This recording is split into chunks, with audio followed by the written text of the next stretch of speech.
السلام عليكم ورحمة الله وبركاته. معايا فيديو جديد عن مشاكل الشكمان الديفل أو التربو زي ما بيقولوا. فهو شكمان خانق العربية معايا جدا، ومخلي العربية ضعيف، ومخلي العربية بتاخد زيم جدا مني، وأنا مش عارف المشكلة فين.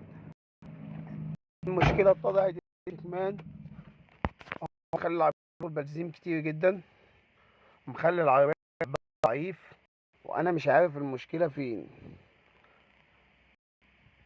بعد ما قعدت فترة بلف ومش عارف، ان المشكلة من الشكمان الفيل او الشكمان التربو بيخلي العربية مخنوقة وصاحبها ضعيف وبتلزيم جدا، ودي مشكلة.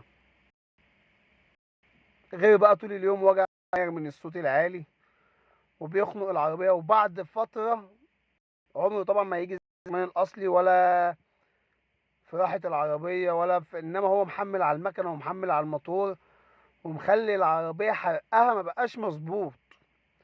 مشكلة أنا ما كنتش سببها. يعني انت بتشم ريحه مش حلوه الصبح، وممكن اوقات تحس ان في عينك كده بتوجعك. كل ده طالع من الحرق بتاع الشكمان. الدخنه مخليه العين بيوجع، انت مش عارف عينك بتوجعك من ايه، فهو من الشكمان في الدواء بيطلع الحرق مش مظبوط، استهلاك بنزين عالي، والعربيه عزمها مش قوي، محمل على المكنه.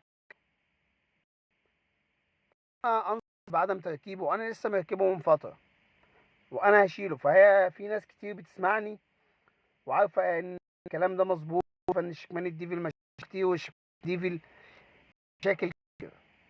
استهلاك بنزين عالي من صاحب العربيه بتاع المكنه، بيطلع عادم مش مظبوط، والعادم اللي مش كويس بيوجع لك عينك، بيخلي تحس ان في شم ريحه مش كويسه، مش مظبوطه، عينك وجع، مش عارف ايه السبب. رحت للميكانيكي قال لي ده تلاقي زيت محروق، ده مش عارف ايه، وفي الاخر طلع من الديفل. فانا انصح عدم تركيب الشكمان الديفل او بوجع. لو عجبكم الفيديو بوجع للشير، قناه وتفعيل زر الجرس عشان يوصلكوا كل جديد.